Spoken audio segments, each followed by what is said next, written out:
उदयनिधि स्टालिन का एक बयान जो उन्होंने कहा था डेंगू, मच्छर, मलेरिया और कोविड की तरह सनातन धर्म को समाप्त कर देना चाहिए। उनके बयान की क्रिया की प्रतिक्रिया के रूप में हमने कहा कि जो उनका गर्दन काटेगा उसको मैं 10 करोड़ दूंगा। अगर वो अपने बयान पर कायम रहेंगे तो फिर मैं जगत गुरु परमहंस आचार्य मैं 100 करोड़ रुपए दूंगा जो उनका गर्दन काटेगा।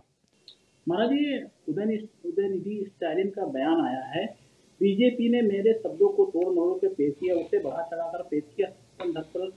सनातन धर्म पर अपनी टिप्पणी को लेकर के उठे विवाद को संबोधित करते हुए उदयनिधि स्टालिन ने आरोप लगाया कि प्रधानमंत्री नरेंद्र मोदी, उनकी पार्टी बीजेपी ने मरोड़ कर बढ़ा चढ़ाकर कहा है।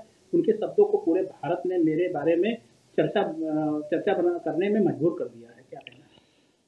तमिलनाडु मुख्यमंत्री के बेटे, खेल एवं युवा कल्याण मंत्री उदयनिधि स्टालिन का एक बयान जो उन्होंने कहा था डेंगू, मच्छर, मलेरिया और कोविड की तरह सनातन धर्म को समाप्त कर देना चाहिए, उस एक बयान ने INDIA गठबंधन को सनातन विरोधी मानने में मजबूर कर दिया। अयोध्या से मैं विश्व हिंदू सिख महापरिषद का अंतर्राष्ट्रीय अध्यक्ष एवं आचार्य पीठ तपस्वी छावनी पीठाधीश्वर जगत गुरु परमहंस आचार्य, हमने उनसे कहा था कि क्षमा मांग लीजिए, तो उन्होंने कहा कि मैं अपने बयान पर कायम हूं। एक बार नहीं, कई बार उन्होंने कहा कि मैं अपने बयान पर कायम हूं। तब मैंने कहा था कि उनके बयान की क्रिया की प्रतिक्रिया के रूप में हमने कहा कि जो उनका गर्दन काटेगा उसको मैं 10 करोड़ दूंगा, जिस पर उन्होंने अपने यहाँ राष्ट्रद्रोह का मुकदमा हमारे खिलाफ पंजीकृत करा दिया है, जो अभी है, जिसको देश की जनता ने बर्दाश्त नहीं किया। और वही हाल हुआ, रहा नुकुल कोई रोवन हारा। राक्षसों की तरह जो है अब ये अलग थलग पड़ते जा रहे हैं। अभी भी समय है, उदयनिधि स्टालिन अपने जो है दिए गए सनातन विरोधी बयान को वापस लेकर के और सभी सनातनियों से क्षमा मांग लें। सनातनी उनको क्षमा कर देंगे और मैं अपना बयान वापस ले लूंगा। अगर वो अपने बयान पर कायम रहेंगे तो फिर मैं जगत गुरु परमहंस आचार्य मैं 100 करोड़ रुपए दूंगा जो उनका गर्दन काटेगा। और उन्होंने हमें राष्ट्रद्रोही बनाया। पहले वो सनातन को गाली दे रहे हैं, सनातन को डेंगू, मच्छर, मलेरिया बता रहे हैं, और इसके बाद अगर कोई जवाब उनको दे दे तो उसको राष्ट्रद्रोही साबित कर रहे हैं। मैं 100 करोड़ दूंगा जो उदयनिधि स्टालिन का सर कलम करके ले आएगा, और अगर वो क्षमा मांग लेंगे तो क्षमा भी कर दूंगा, और नहीं क्षमा मांगेंगे तो देश समझ गया है कि INDIA गठबंधन जो है यह सनातन धर्म को समाप्त करने के लिए बना है। और लगातार इस तरह की उदयनिधि स्टालिन के बयान के बाद सनातन विरोधी बयानों की बाढ़ सी आ गई।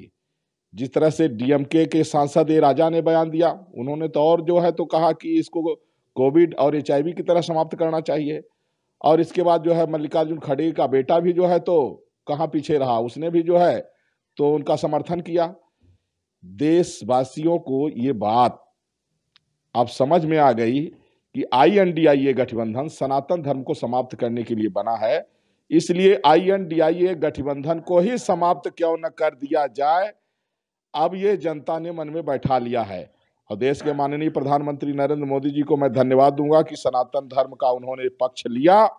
और जिस दिन जब 2 सीट में भाजपा थी और जब भाजपा ने ताल ठोका था कि रामलला हम आएंगे, मंदिर वही बनाएंगे, तो सेंट्रल में फुल मेजोरिटी से भाजपा आई और कई स्टेट में आ रही है।